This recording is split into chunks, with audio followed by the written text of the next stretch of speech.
మన ప్రజలందరూ ఒక్కసారి గుండెపైన చేయబెట్టుకుని ఆలోచించాలి. ఆనాడు ఎలాంటి బ్రాండ్స్ ఉండేయండి? ప్రజలు కావాల్సిన బ్రాండ్లు ఏనాడైనా ప్రభుత్వం ఇచ్చిందా? బియర్ బ్రాండ్లు అన్నీ తరిమే లేదా పక్క రాష్ట్రాలకి? ఈరోజు అద్భుతమైన పాలసీ మేము తీసుకొచ్చాం, ట్రాన్స్పరెంట్ పాలసీ తీసుకొచ్చామండి. Zero political involvement policy, zero. ఈరోజు పక్క రాష్ట్రాల నుంచి డెలిగేషన్స్ వచ్చి మీ పాలసీ ఏంటి, ఎట్లా అమలు చేస్తున్నారని మన దగ్గర నేర్చుకుని వెళ్తున్నారు. పక్క రాష్ట్రం నుంచి వచ్చి ట్రాన్స్పరెంట్ పాలసీ.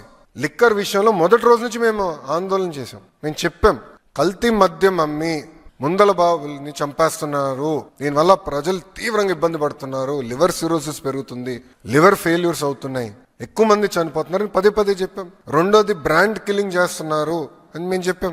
ఇప్పుడు జెనసిస్ ఏంటి కేసుని మొత్తం brand killing. There is a very well laid out protocol. ఒక బ్రాండ్ని ఇంట్రడ్యూస్ చేయాలన్నా, ఒక బ్రాండ్ని తీసేయాలన్నా ఎక్సైజ్ పాలసీలో చాలా క్లియర్ ప్రోటోకాల్ ఉన్నాయి. అన్ని వైలేట్ చేసి ఏకపక్షంగా చేశారు. డబ్బులు ట్రాన్స్ఫర్ అయింది, చెక్ లో ట్రాన్స్ఫర్ అయింది. విచిత్రం ఏంటంటే ఒక లిక్కర్ కంపెనీ 400 కోట్ల బంగారం ఇప్పుడు ఉంటుందండి. అది రా మెటీరియలా మద్యానికి బంగారం 400 కోట్లు అంటే మాకున్న ఇప్పటి వరకు బయటకు వచ్చింది. ఇంకెంతుందో ఇంకా 5 సంవత్సరాల రికార్డులు కదా, టైం పడుతుంది. 400 కోట్ల రూపాయలు విలువైన బంగారం ఒక లిక్కర్ కంపెనీ కొనింది అంటే ఎవరికి వెళ్ళిందా బంగారం? Simple question. దాని ముందర వాళ్ళు ఎప్పుడు కొనలేదు, దాని తర్వాత ఎప్పుడు కొనలేదు. అంటే 5 సంవత్సరాల ముందర వాళ్ళు ఎప్పుడు బంగారం కొనలేదు, ఈ 5 సంవత్సరాల తర్వాత ఏనాడు బంగారం కొనలే.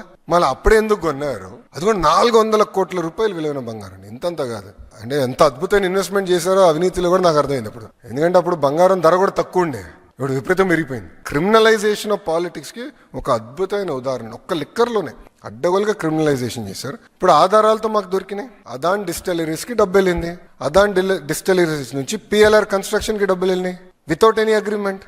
అదే జగన్ గారిది అంటున్నాడు ఆయన. అదే అర్థం చేసుకోవాలి స్వామి మీరు. ఇది డబ్బులు నాది కాదు జగన్ అని చెప్తున్నాడు ఆయన. అది అర్థం చేసుకోవాలా? అంటే మీరు చూడండి ఎంత అన్యాయమో. చెక్ అండి పిఎల్ఆర్కి వెళ్ళింది, కాదని చెప్పమనండి. వాళ్ళు నేను ఛాలెంజ్ చేస్తున్నా ఈరోజు. పాపాల పెద్దిరెడ్డిని నేను ఛాలెంజ్ చేస్తున్నాను, రాలేదని చెప్పమనండి. I'm challenging him.